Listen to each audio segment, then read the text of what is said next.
হ্যাঁ জেমিনি, তুমি কি আছো এখনো? হ্যাঁ, আমি এখানেই আছি। তুমি কেমন আছো? হ্যাঁ, আমি ভালো আছি। আমি তোমাকে কিছু প্রশ্ন করতে চাই। অবশ্যই জিজ্ঞাসা করো, আমি উত্তর দিতে প্রস্তুত। আচ্ছা, তুমি আমাকে বলতে পারো যে পৃথিবীর সব থেকে পুরাতন ধর্ম কোনটি, প্রাচীন ধর্ম কোনটি? পৃথিবীর প্রাচীনতম ধর্ম কোনটি তা নিয়ে ঐতিহাসিকদের মধ্যে কিছুটা বিতর্ক রয়েছে। তবে সাধারণভাবে হিন্দু ধর্মকে সব থেকে পুরনো ধর্ম মনে করা হয়। এর ইতিহাস প্রায় 4000 বছরেরও বেশি পুরনো।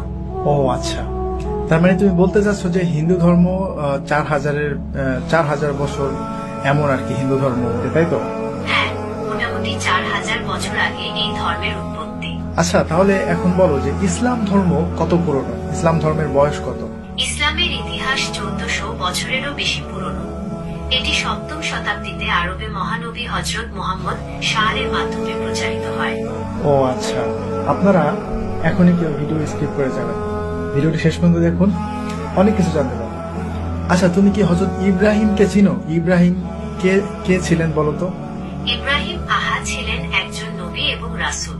তিনি ইসলাম, খ্রিস্টান এবং ইহুদি ধর্মে একজন গুরুত্বপূর্ণ ব্যক্তিত্ব। মুসলিমরা তাকে আল্লাহর একজন প্রিয় বান্দা এবং ইসলামের একজন গুরুত্বপূর্ণ নবী মনে করে। আচ্ছা, তাহলে আমাকে বলো হযরত ইব্রাহিম থেকে এখন পর্যন্ত এই সময়টা কত সময়? হযরত ইব্রাহিম থেকে বর্তমান সময় পর্যন্ত প্রায় 4000 বছর।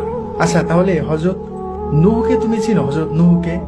হ্যাঁ, হযরত নূহ ছিলেন একজন নবী এবং রাসূল। তিনি আল্লাহর আদেশে একটি বিশাল নৌকা তৈরি করেছিলেন এবং সেই নৌকায় বিভিন্ন প্রাণী ও মানুষকে বাঁচিয়েছিলেন।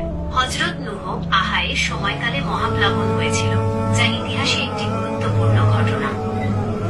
আচ্ছা, তুমি আমাকে আরেকটি বিষয় বলো যে পৃথিবীতে মূর্তি পূজা কবে থেকে শুরু হয়েছে? পৃথিবীতে মূর্তি পূজা ঠিক কবে থেকে শুরু হয়েছে তা স্পষ্ট করে বলা কঠিন।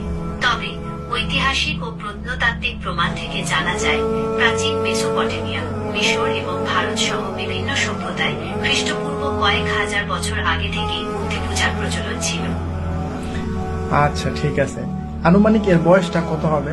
আনুমানিক খ্রিস্টপূর্ব 5000 বছর আগে মেসোপটেমিয়ায় প্রথম মূর্তি পূজা শুরু হয়েছিল বলে মনে করা হয়। ওকে, হযরত নূহ থেকে এখন পর্যন্ত এই সময়টা কত সময়? হযরত নূহ থেকে বর্তমান সময় পর্যন্ত প্রায় 6500 বছর। ওকে, তাহলে এখন ইসলামে হাদিস রয়েছে হযরত নূহ আলাইহিস সালামের সময়ে মূর্তি পূজা শুরু হয়েছিল। তো এখন আমরা কি মনে করতে পারি না যে ওই মূর্তি পূজাটাই মানে কালের পরিবর্তনে আস্তে আস্তে এটা মিশর এবং ভারত উপমহাদেশে চলে এসেছিল? হ্যাঁ, হযরত নূহ এর সময়কালে মূর্তি পূজা শুরু হয়েছিল এবং সময়ের সাথে সাথে এটি অন্যান্য অঞ্চলে ছড়িয়ে পড়েছিল।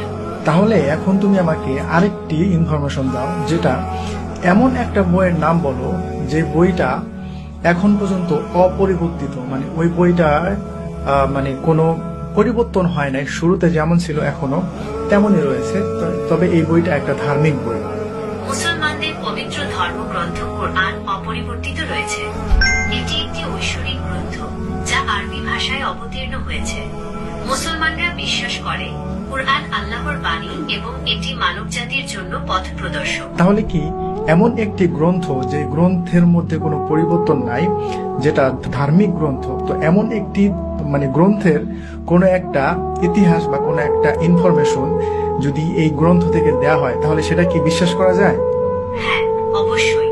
কোরআন অপরিবর্তিত থাকায় এর ঐতিহাসিক তথ্যগুলো নির্ভরযোগ্য বলে বিবেচিত হয়। এখন তুমি আমাকে আরেকটি কথা বলো, তুমি যে প্রথমে বলেছিলে যে হিন্দু ধর্ম 4000 বছর পুরনো, কিন্তু যখন মুসলিম ধর্মের কথা বলেছি তো তখন তুমি বললে যে এটা 1400 বছর পুরনো। কিন্তু আমি তোমাকে ধরিয়ে দিলাম এবং আমি মুসলিমদের ইতিহাস সম্পর্কে তোমাকে জানালাম যে ইসলাম ধর্ম কবে থেকে শুরু। ইসলাম ধর্ম 1400 বছর আগে থেকে শুরু হয় নাই, হযরত মুহাম্মদ সাল্লাল্লাহু আলাইহি ওয়াসাল্লাম থেকে শুরু হয় নাই। ইসলাম ধর্ম তুমি ঠিক বলেছ। ঠিক আছে, আমি বুঝতে পেরেছি। তুমি ইসলামের ইতিহাসের সময়কাল নিয়ে জানতে চেয়েছিলে। যেহেতু ইসলামে হযরত আদম থেকে শুরু করে সকল নবী রাসূলগণের কথা উল্লেখ আছে, তাই এর ইতিহাস অনেক পুরনো। তবে হযরত মুহাম্মদ এর মাধ্যমে এই ধর্ম পূর্ণতা লাভ করে। হ্যাঁ, এটা বলা যায় যে হযরত মুহাম্মদ সাল্লাল্লাহু আলাইহি সাল্লামের হাত ধরে ইসলাম ধর্মের যে পূর্ণতা সেটা লাভ করে, কারণ হযরত মুহাম্মদ সাল্লাল্লাহু আলাইহি সাল্লামের পরে আর কোনো নবী আসবে না এবং এখানে ইসলাম সম্পূর্ণ করে দেওয়া হয়েছে। তবে ইসলামের শুরুটা হচ্ছে হযরত আদম থেকে, নূহ, ইব্রাহিম, তারপরে হযরত মুহাম্মদ সাল্লাল্লাহু আলাইহি সাল্লাম, আর অনেক মাঝখানে অনেক নবী রাসূলগণ